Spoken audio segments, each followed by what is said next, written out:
One on FM. I'm your host, Stokeley Marshall. A special welcome to our listeners on love101.org. And if you are overseas and on the move, US listeners can access us at 712-832-8001. And if you are in the UK, 0330-332-6541, or join us via the Love 101 FM app that can be downloaded from the Google Play Store or the Apple Store. You can also join us on Love 101 FM Facebook and YouTube Live. In the main watch, when the police spoil the spoils of crime. And in the second watch, is this corporate reparations? Quite a lot to look at there. For our social media question, we ask, what do you think should happen to the spoils of crime? Share your responses in our Facebook or YouTube Love 101 FM Jamaica Live, and also WhatsApp comments and voice notes to 876-997-3125 using the hashtag The Morning Watch. We'll share your comments later on the program, but first, here's I quote. Good morning. And the I quote for today: joy is the infallible proof of the presence of God. Madeline Lango, right. Morning, Stokely. I have joy. Morning. Morning, lady. I am here speechless at this I quote. Infallible proof of the presence of God. Somebody needs to preach a sermon now. Come on now. Nadine, I hope you're well. I am well. I'm doing well, and I hope you're doing well too. Yes, I am indeed. I'm Okay. grateful for this morning. The main watch will be back after this break.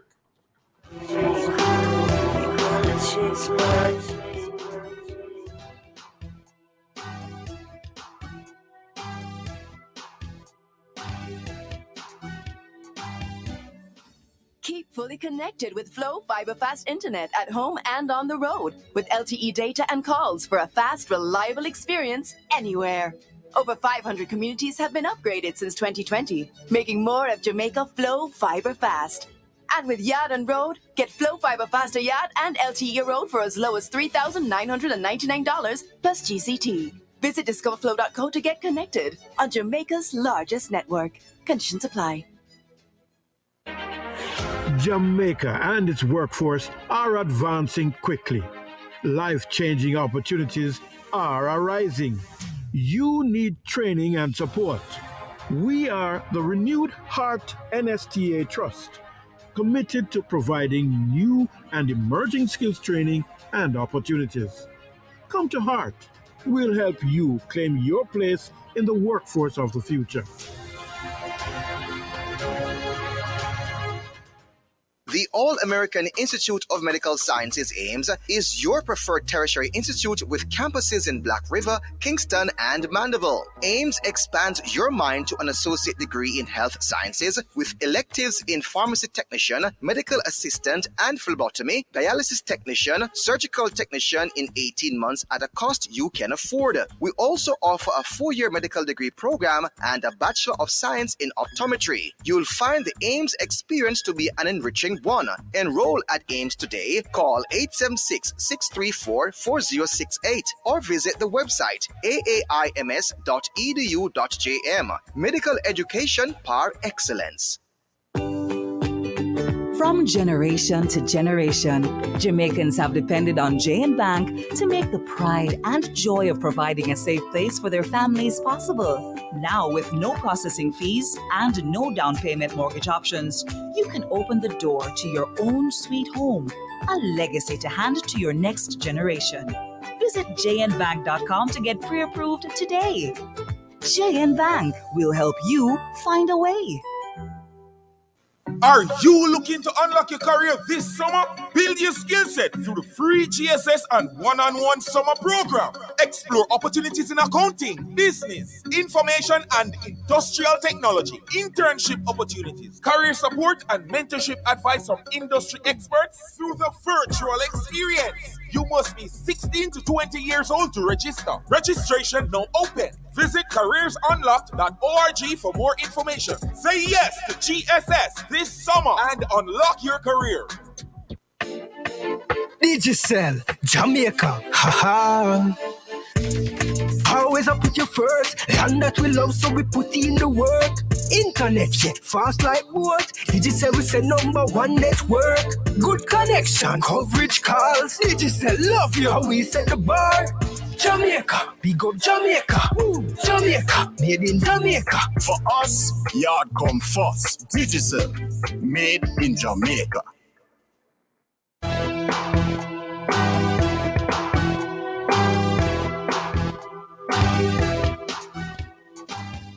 Welcome back to the Morning Watch. I'm your host, Stokeley Marshall. We are now in the main watch. Now, when the spoils of crime are seized, what happens to them?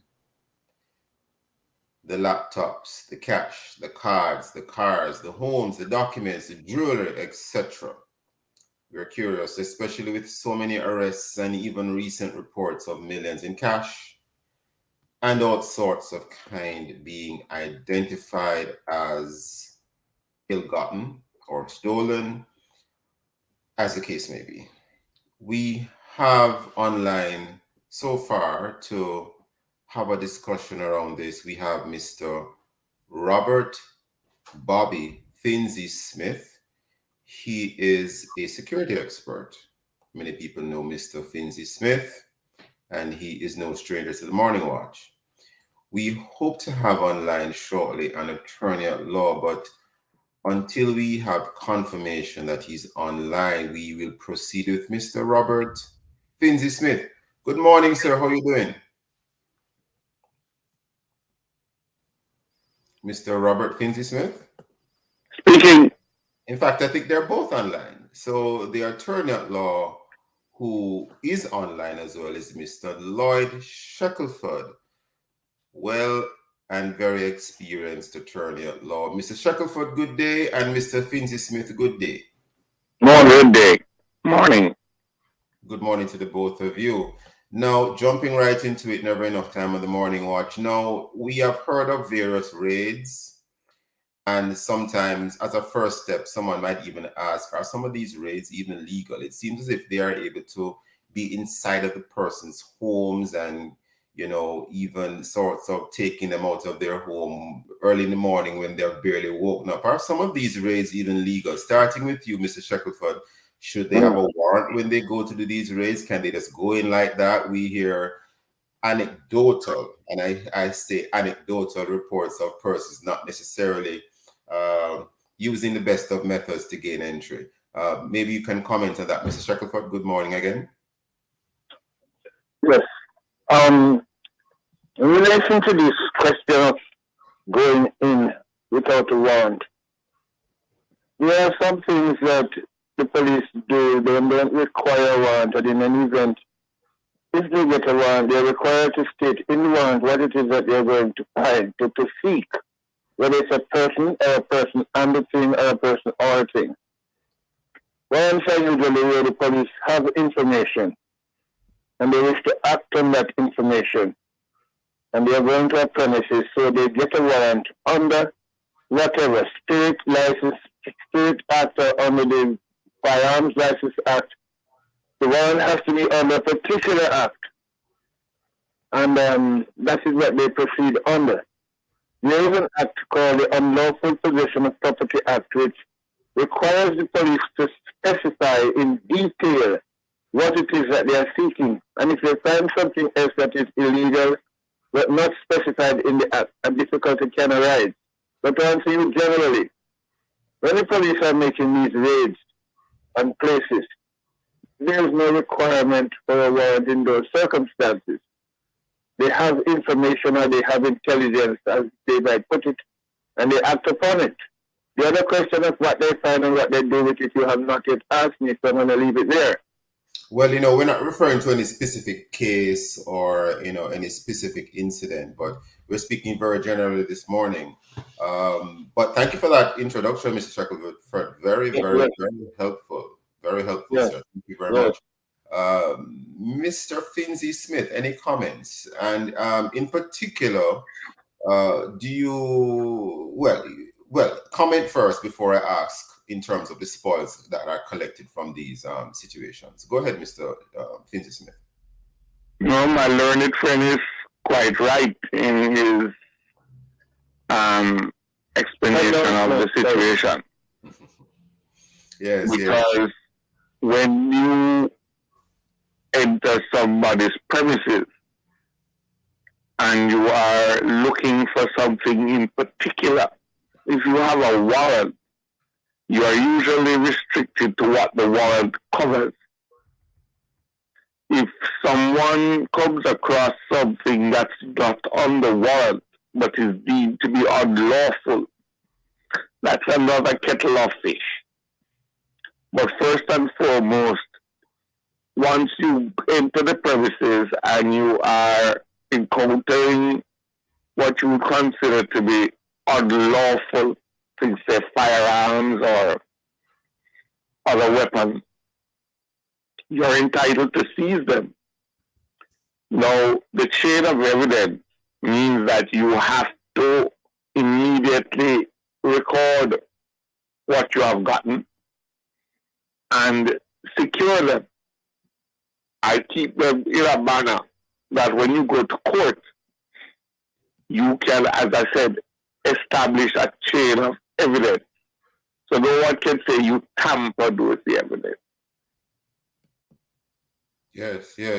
Very important, because sometimes you hear stories, and I will classify them as no more than stories, that a raid is carried out, items are seized, and later on you gather that not all the items that were seized were brought, were presented.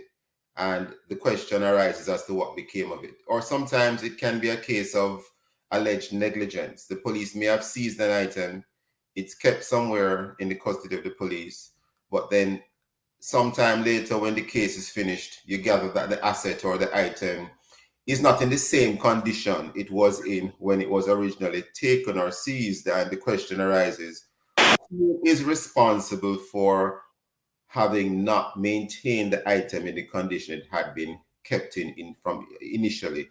Mr. Shackelford, any comments on that? Yes, I do want to make a comment, but just before that, to complete the first point concerning the finding of things that were not logged into the warrant or otherwise, there is a principle. I don't think I would raise it to that. It's called the fruit of the poison tree. The process of obtaining it was not proper or correct, but the police can't leave it behind. They required the enforcers to take it, and they will make an effort to introduce it in court under that principle of the fruit of the poison tree. There's a law, there's a case in the late 50s or early 60s which made that point. And from time to time, the police, even in America, they will find weapons in the trunk of a vehicle. They can't turn their eyes away and say, oh well, we didn't stop him for that and we had no right to look there. They want to take it. In any event and in all events, that's what they do. But to get to the other question concerning what they'll be logging in, it's legal because you have to maintain provenance, or as Mr. Smith said, a chain of custody. And that requires taking all the items, painstakingly making a note of what was recovered and by whom and from where. And when you go in, it's logged in. And when that is done, it's given to the storekeeper at the station to place it in custody. And it should be placed in custody in such a way that if it is something like a tape recording, it can't be interfered with, the delineations and interpolations and other things and splicing.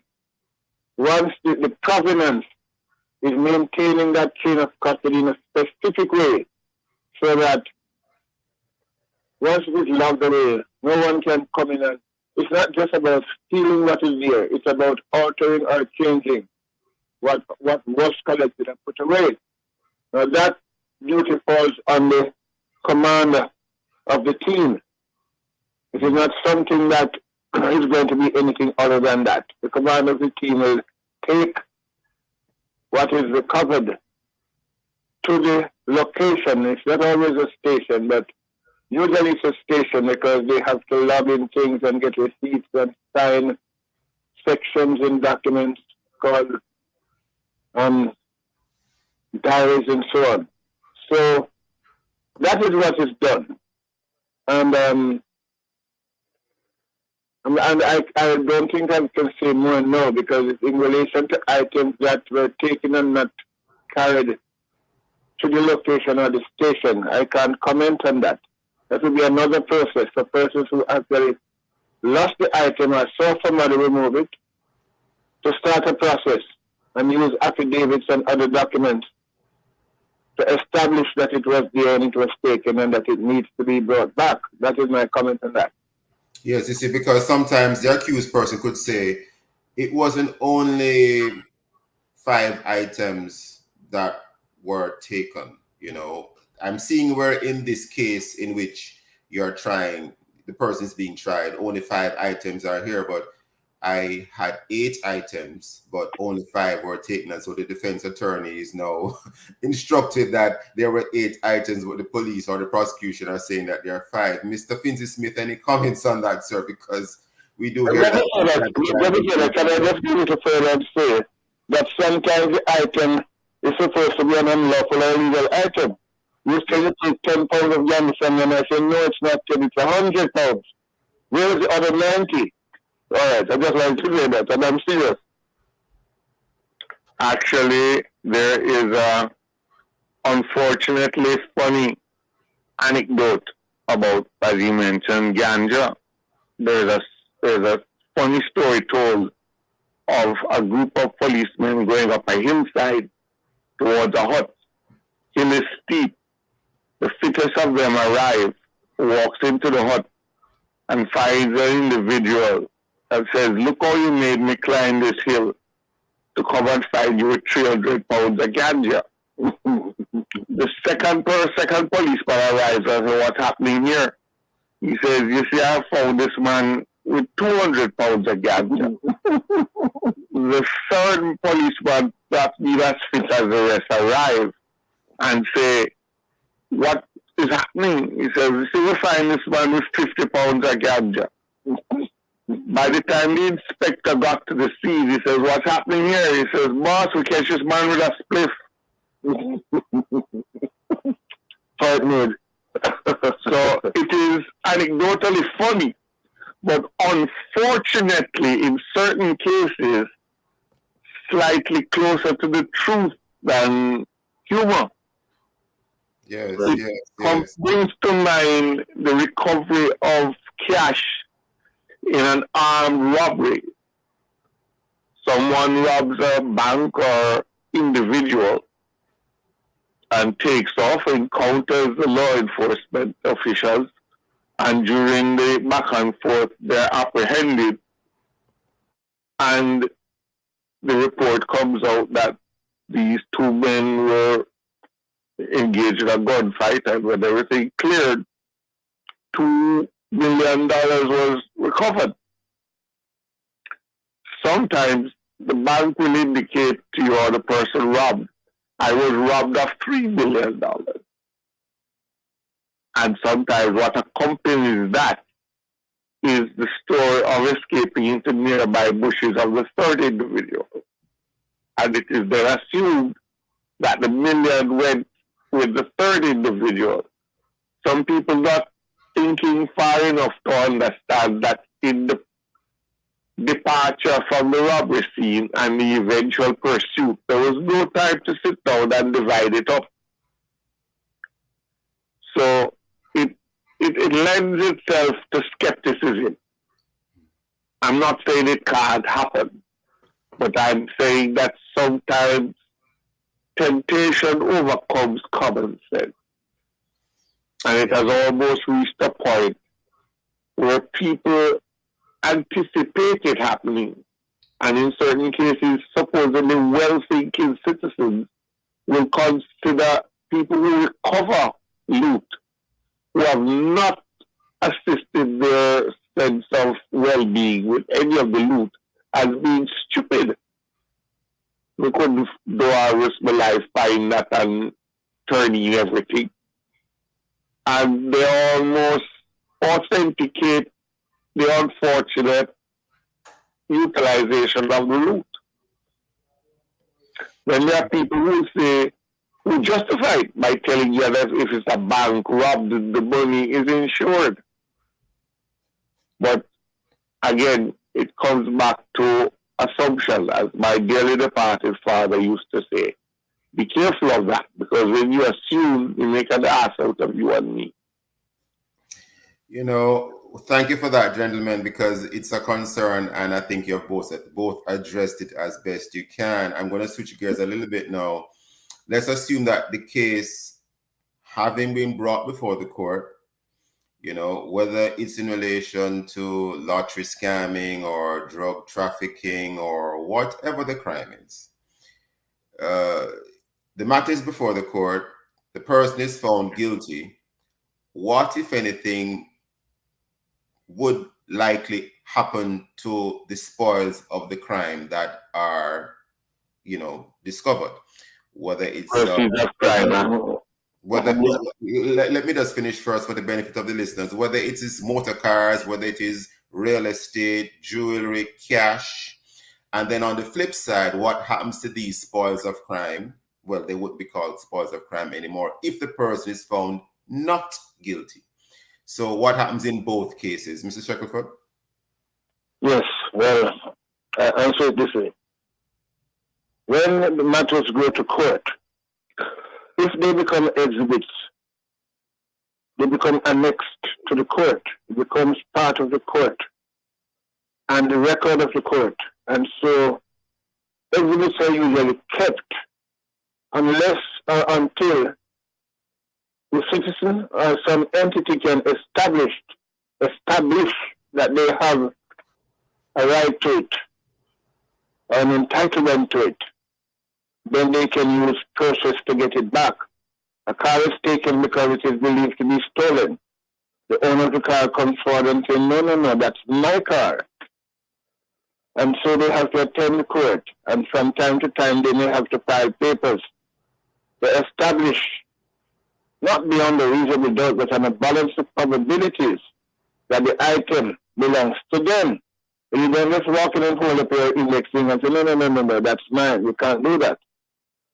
Once it becomes a part of the court or the police has it in their custody, you have to start a process to get it back.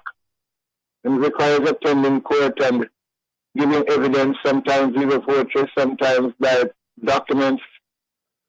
In law we call it testificandum, but that is how it's done. Yes. Essentially. And of course, you could have some cases where the police will seize an item and the accused person might be distancing themselves from the item to say, that's not my cash at all. Yes, in that situation, what happens is that it becomes a part of the property of the state. Yeah. It is retained by the state as state property. I see. That's my short answer, yes. Yes. Now, I'm a little bit curious, though, as to what might happen in cases where, you know, the person is saying, I committed no wrong, the item is in fact mine, and they have been found not guilty.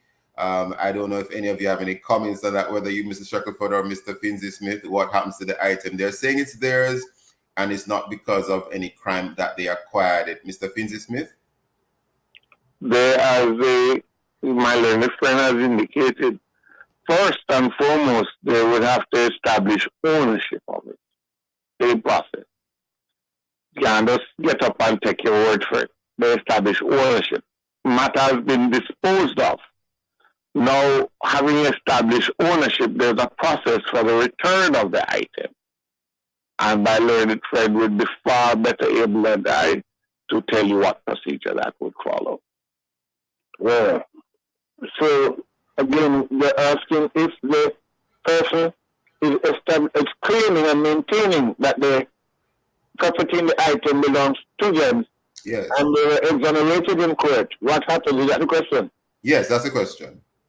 Yes. Well, in those circumstances, once again, it is process. You have to go to the station and you have to take your items of proof. You have to take your documents, your titles, and you have to show that it belongs to you.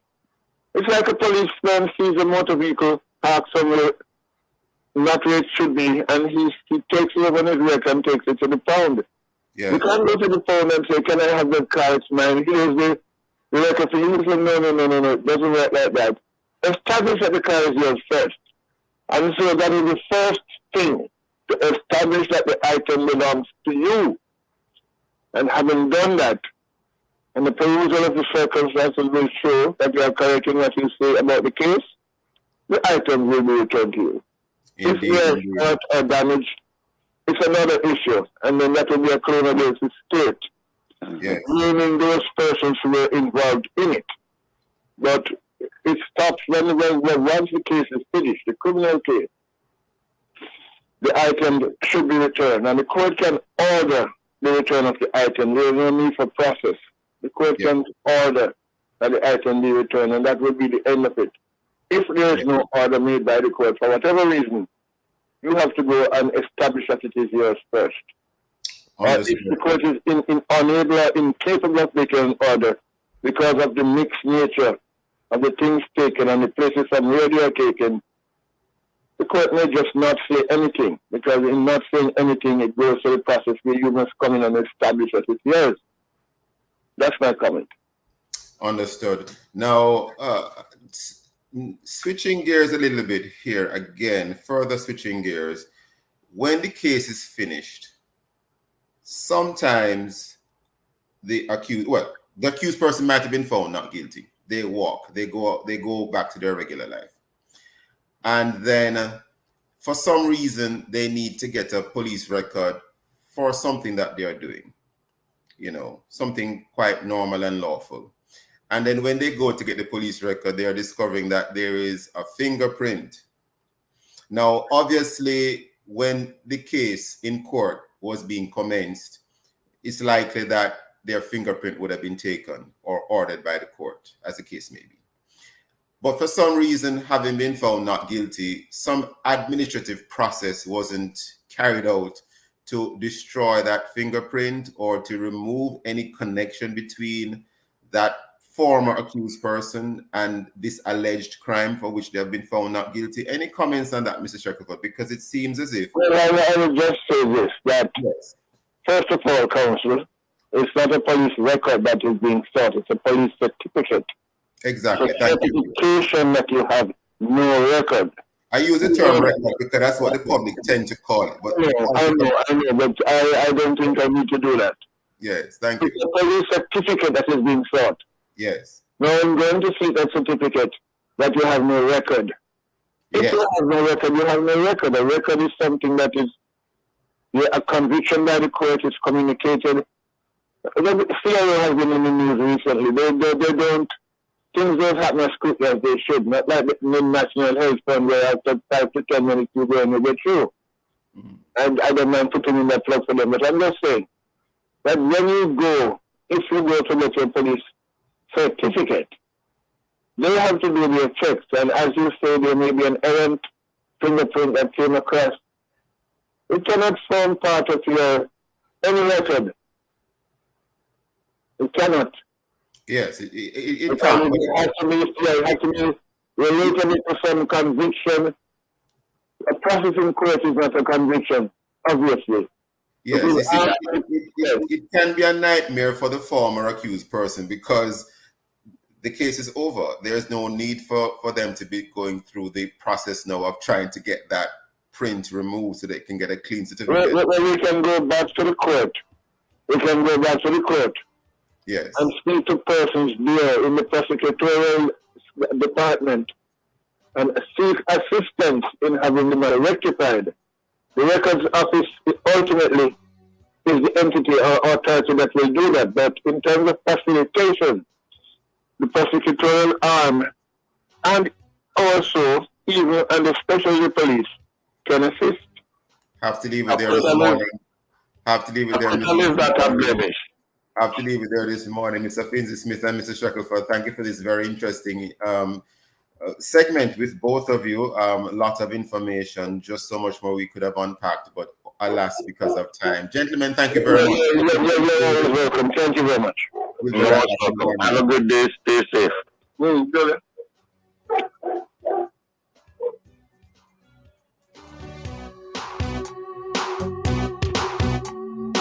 Talk to Jane Bank today to find out about achieving your own sweet home in 30 days. The time by Jane Bank Mortgage is 7:31. Maximize the summer with First Global Bank. Maxi for millions with your credit card from FGB. Use your FGB credit card between now and August 31st to be one of 8 lucky winners to win a share of $2 million in the Max It for Millions promotion. First prize $1 million, second prize $500,000, third prize $250,000, and the 5 prizes of $50,000. Don't have a FGB credit card? Apply on the GK1 app and get 5,000 bonus points. Visit firstglobalbank.com for details. Maxi for millions. Conditions apply. Authorized under Section 58.3 of the Betting, Gaming and Lotteries Act. FGB, your commercial bank from Grace Kennedy.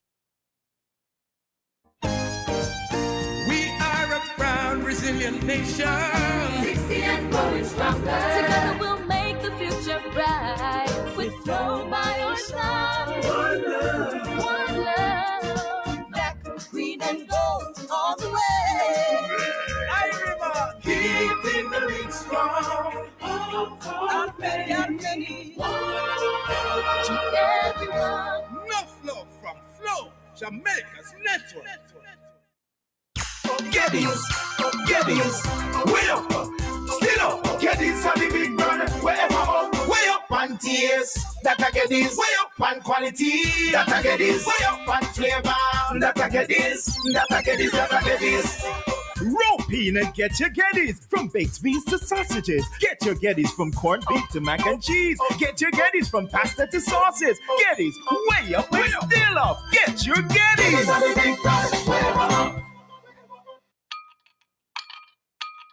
Natural, fruity, refreshing goodness in a bottle.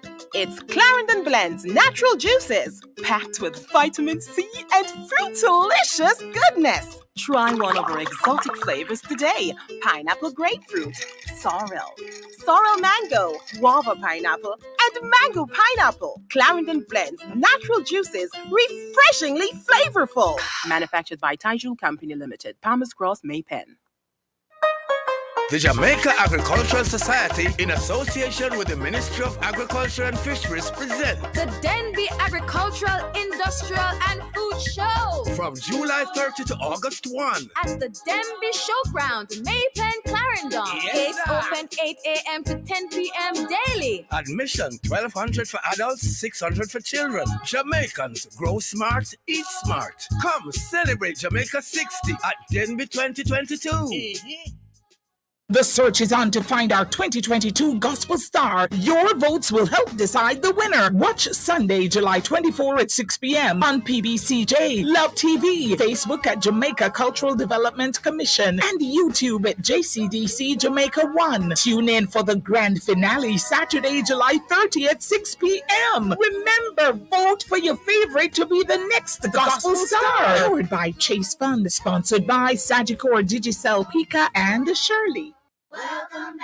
We are back outside with family, friends, and more fun at FunFest Family Festival. Monday, August 1st, come experience the new Hope Garden. Bounce, spin, ride, play, splash in the fantastic fun zone, games arcade, and bingo. Adults 1,000, children 3 years and over 700, and toddlers free. FunFest Family Festival, Monday, August 1st, Emancipation Day at the new Hope Garden. Gates open at 10 a.m. to 7 p.m. Come out early. You know you like that.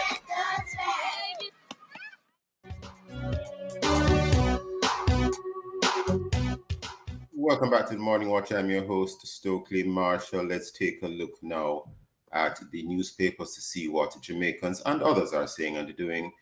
We have here among the latest news in the Daily Gleaner, 2 shot, 3 others injured in Clarendon attack. and it includes a 16-year-old boy. And this is in Hayes, Clarendon. We also have a story of concern here. 15-year-old St. Andrew boy suspected of committing suicide. We have in the Jamaica Observer this story here by Josimar Scott. The caption is "Checkmate. Jackson says lawsuit against Scotiabank a last resort." Having exhausted every possible means within Parliament to prevent banks from illegally extracting funds from their customers and the public at large, Member of Parliament for St. Catharines Southern Fitzgerald Jackson said his suit against the Bank of Nova Scotia Jamaica Limited Scotiabank was a last-ditch effort to deter banks from engaging in the practice. More unknown on that. Let us see what happens in relation to that case. Coming up next, we will read for you the feedback from our Facebook and WhatsApp question, which is, what do you think should happen to the spoils of crime? If you haven't done so yet, leave your responses in our Facebook or YouTube Love 101 FM Jamaica Live, and also WhatsApp comments and voice notes to 876-997-3125 using the hashtag The Morning Watch. We'll be right back. It's the big Nice Up Your House weekend sale at H&L Rapid True Value. Don't miss BOGO deals. Buy one, get one 50% off on Easy Care and Painter Select Paints and Joint Compound. Plus huge savings of up to 75% off houseware. And there's more. Get contractor pricing on hardboard, lumber, dress ply, plumbing, and electrical supplies. It's the big weekend to save at H&L Rapid True Value. Head to your nearest H&L Rapid True Value store and save like you mean it. King for the summer. Flow, you are the king for the flow. Some summer 60 mil cash and prize for the winners. Run a summer. Enough winnings. Make sure you're in. Win your share of over $60 million in cash and prizes. Scratch your phone and win instant prize. Plus a chance for win weekly prize of cash, tablets, and smart TVs. Dial *129*6 number sign to activate any unlimited social plan. Get a yard and road plan or pay your bill on time and in full to win. Visit discoverflow.co. Conditions apply. Flow some summer. For the summer. 60 mil cash and prize for the winners. Some summer. Enough winnings. Make sure you're in. The king said that. King for the summer. Flow, you are the king for the flow. Some summer. Plenty prize in a flow some summer. Authorized under Section 58.3 of the Betting, Gaming and Lotteries Act. Prepare for the future with over $3 million in cash and prizes with Tang. From May 9th to July 30th, a chance to win monthly prizes of laptops, tablets, smart savings accounts, school supplies voucher. Grand draw on August 17th. First place $1 million. Second place $500,000. Third place $250,000. Buy any 6-pack of Tang for a chance to win. Upload receipts at tangpromotion.com. Drop in supermarkets or mail P.O. Box 2010 CSO. You're invited to listen to Dollars and Cents every Thursday at 8:16 a.m. We'll give you tips on how to make your money count, how to save, and how to grow your worth. It's all inside Dollars and Cents, brought to you by BPM Financial Limited, taking you higher. That's Dollars and Cents every Thursday at 8:16 a.m. on the family station Love 101. Love 101 presents Facts on Monkeypox. The monkeypox virus comes from the same family of viruses as smallpox, but it is not related to chickenpox. Common symptoms of monkeypox are fever, headache, muscle aches, and swollen lymph nodes. Monkeypox also causes a rash that looks like raised bumps on the skin. The virus typically spreads through bodily fluids or by touching the rash of someone who has monkeypox. Animals can also pass the virus to humans either by being scratched or bitten by the animal or by preparing, eating meat, or using products from an infected animal. That was Facts on Monkeypox, presented by Love 101 FM. The Eastwood Park New Testament Church of God Life Builders presents In His Presence, a gospel concert with missionary brothers Matthew Drummond, Carmel Clark, Unity Singers, and Joan Flemings. Adults 1,000, children 600 at the gate. Refreshment on sale. Friday, July 29 at 7 p.m. 49 to 51 Eastwood Park Road. MC Michael Freckleton. In his presence, there is fullness of joy. Don't you miss it.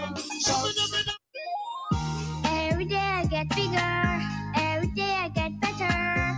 I'm a star in that shimmer. Watch me grow, I'm a winner, yeah.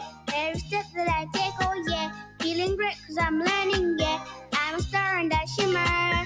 Watch me grow, I'm a winner, yeah. La la la la la la la. Watch me grow with a Lacta Plus. Help support their mental development at this important stage with a unique combination of nutrients from Lacta Plus. This product is not intended to be a substitute for breast milk. We are a proud, resilient nation. 60 and growing stronger. Together we'll make the future bright. With Flow by our side. One love. One love. Black, green, and gold all the way. I remember keeping the link strong. I've many. To everyone. Enough love from Flow, Jamaica's network.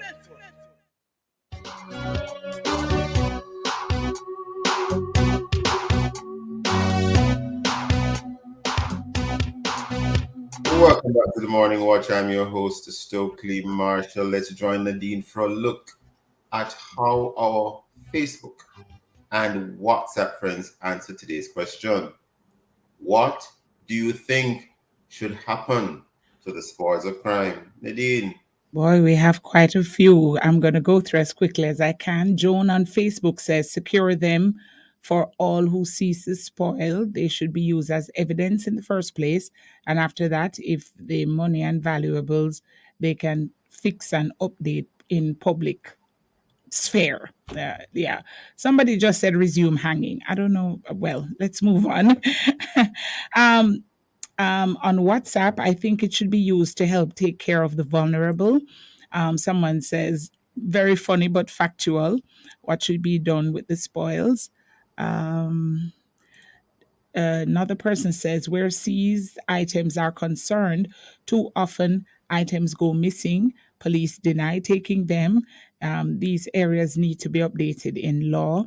And it's still unlawful for the police to scoop up other items and benefit from it. All right, I think I'll stop there for now. Hello? A lot, Nadine. So much. Yes. So much.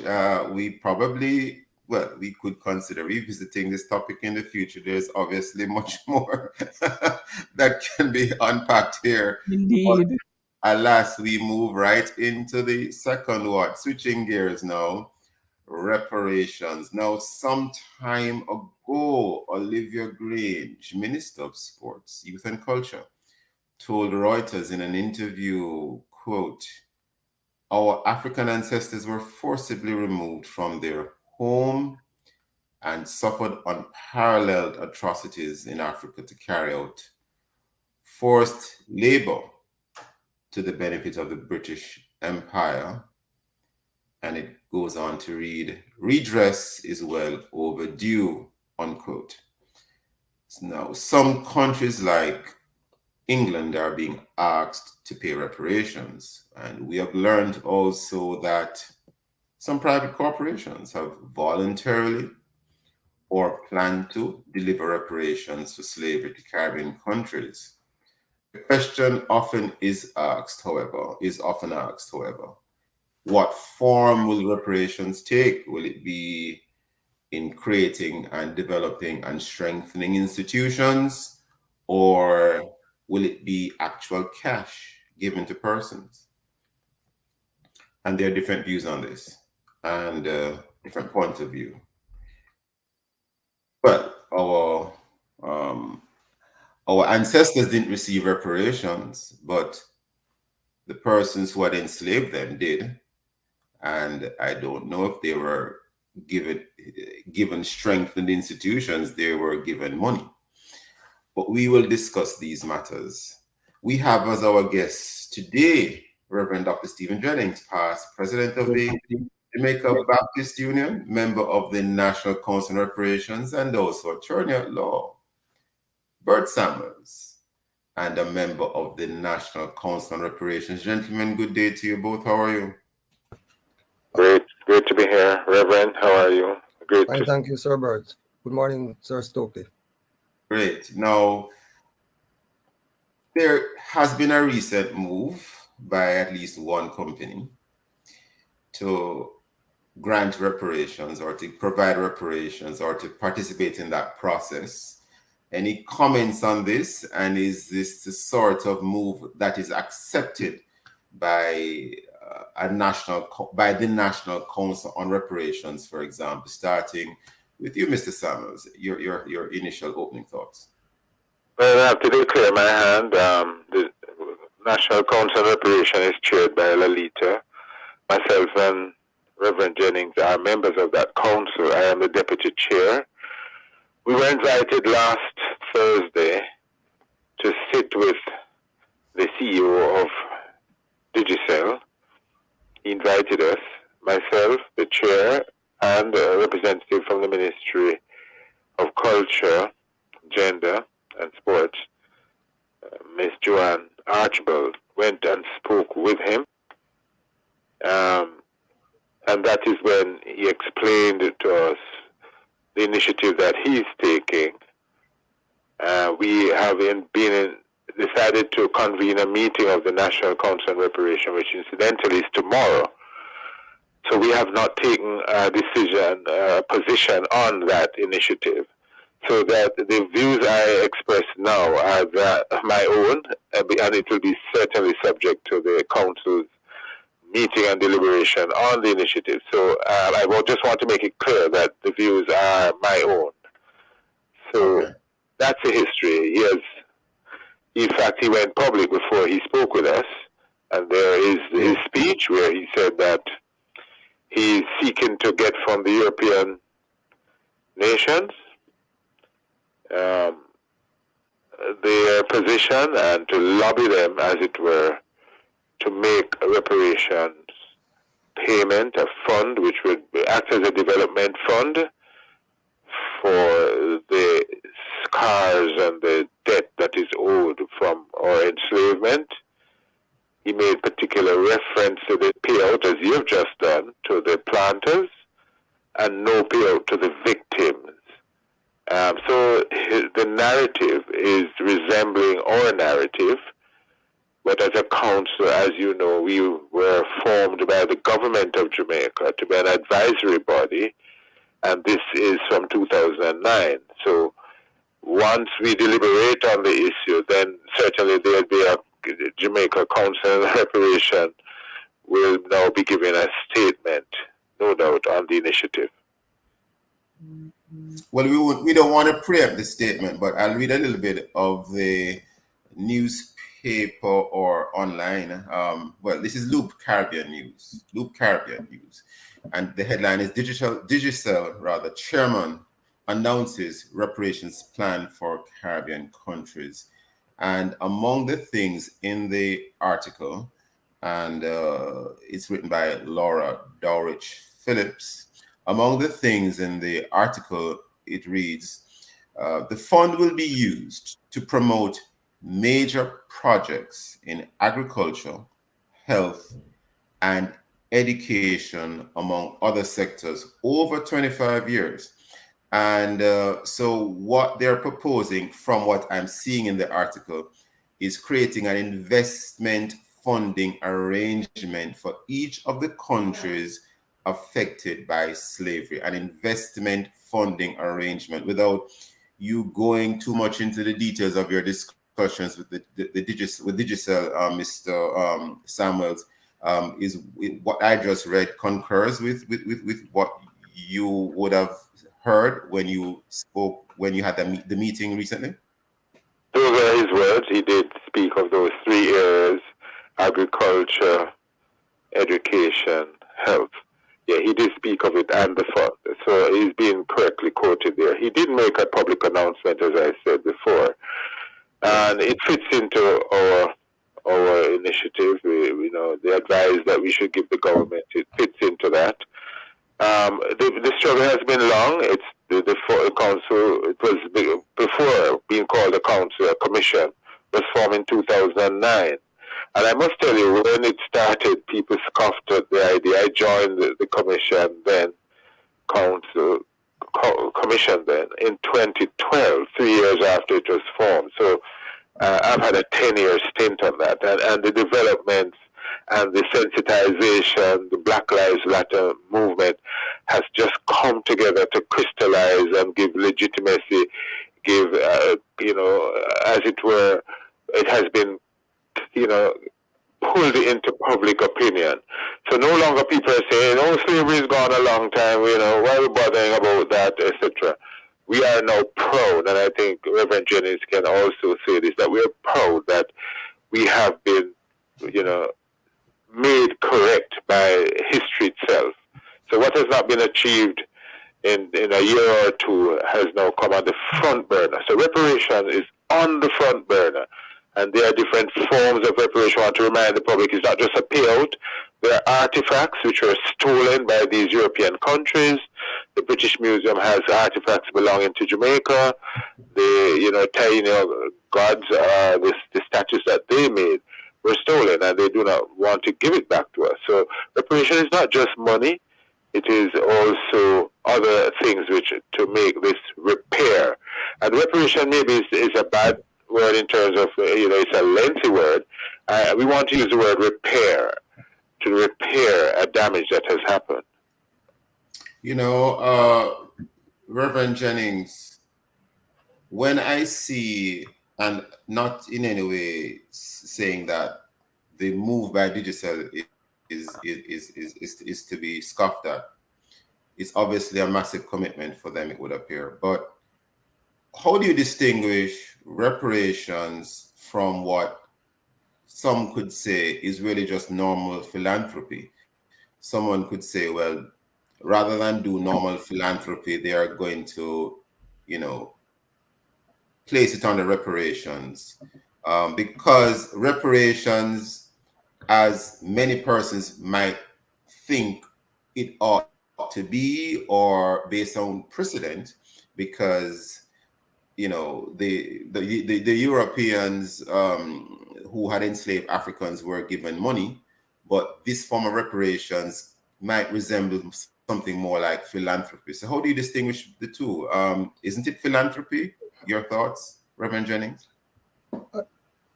Again, I am not in a position to give an opinion of the council, as Mr. Samuels just said. I would think, though, philanthropy could be a good thing. But what I think is interesting with this particular initiative is that it is actually called repair. He actually uses the term, which says to me that there is a recognition that this is not just charity or philanthropy. Let me try to. Well, let me say something here, and then you can comment. Because they're going to be providing, reparations in relation to the investment funding arrangement, major projects in agriculture, health, and education. Right. Suppose a particular descendant of the enslaved Africans living in Jamaica doesn't require any assistance in the areas of agriculture, or doesn't want any assistance in the areas of agriculture, health, and education. They want it in some other sphere. So obviously that person would not benefit. But if they had been given reparations in terms of direct cash to them, then they would have benefited because they got the money. So how do you sort of navigate that space when the philanthropy doesn't cover an area that you will benefit from directly? All right, so those specifics I suspect will have to be worked out, not just with the specific company, but with anybody.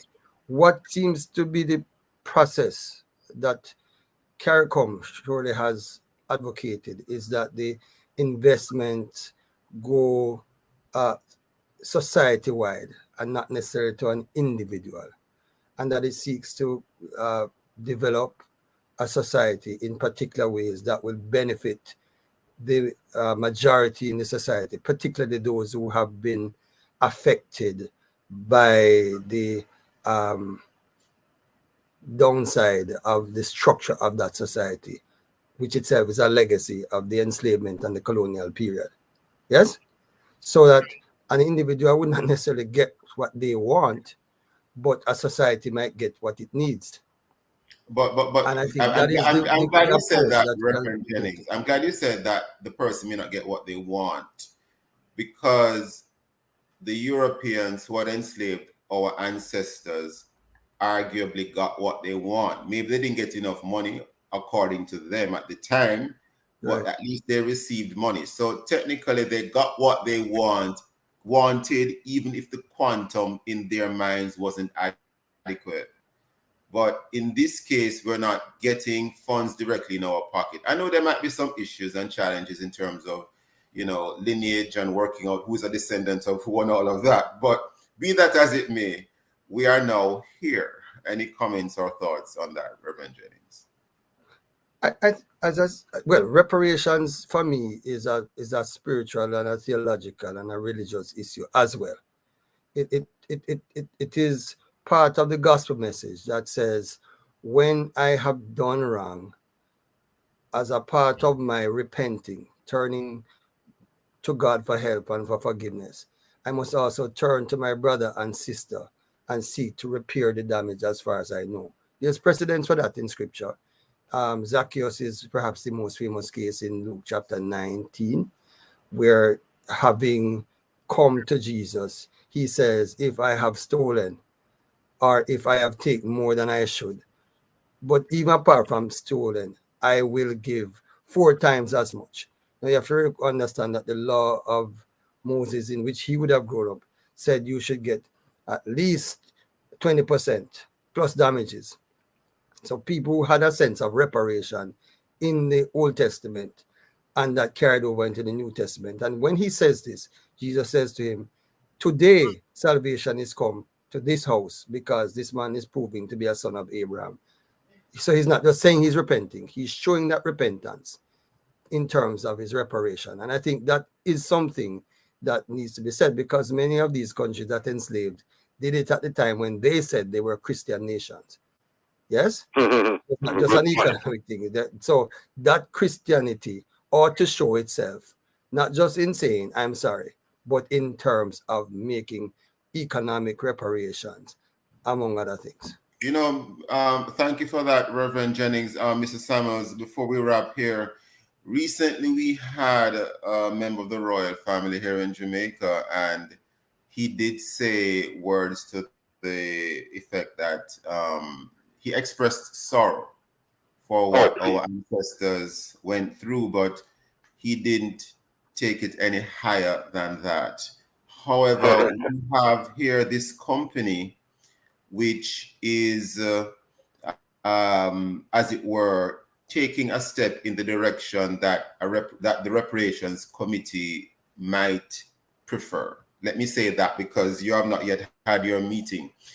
And, is it that you think that corporate entities, some of whom may have directors and shareholders who are descendants, or who might have otherwise benefited from a culture that had benefited from slavery, do you think that some of the corporate entities might take the lead on this, and that the monarchy of England and the monarchies of other countries in Europe, etc., might follow them, and the governments of these countries might be following them? Any thoughts on that, sir, before we wrap? Yeah, I think that works. Reverend Jennings will tell you that there are learning institutions, universities, who have been forced by their student population to say, listen, we've heard that this university was built on slave labor, and what are you going to do about it?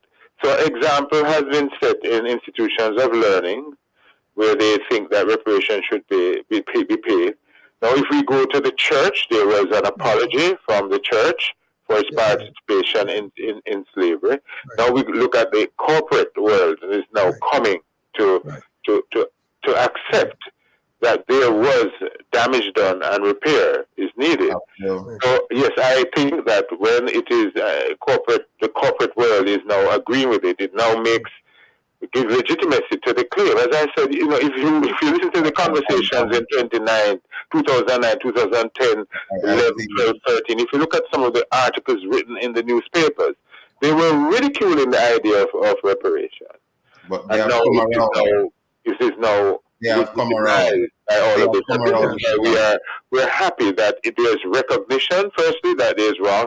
So when the prince came here and said that he expressed sorrow, that's equivalent to someone who has, you know, as it were, taken the life of your family member, coming to the funeral and say, I'm sorry, and nothing else. No punishment. Mr. Summers, only because of time. Only because of time, but we have to leave it here. We are upon the 8 o'clock hour. Thank you, listeners, for being with us, and thank you, of course, Mr. Summers and Reverend Dr. Jennings. Thank you, listeners, for being with us. Join us again tomorrow as we look at other topical and controversial issues, and of course, visit the Love 101 FM YouTube channel, and of course, download our app. The Love 101 app is stay connected to us, the family station, the #1 gospel station in Jamaica. Thanks to our producer, Kathy Gale, and to our guests. I am Stokeley Marsh, and handing back in the morning with Nadine Blair. The NHF is here for you, helping Jamaican residents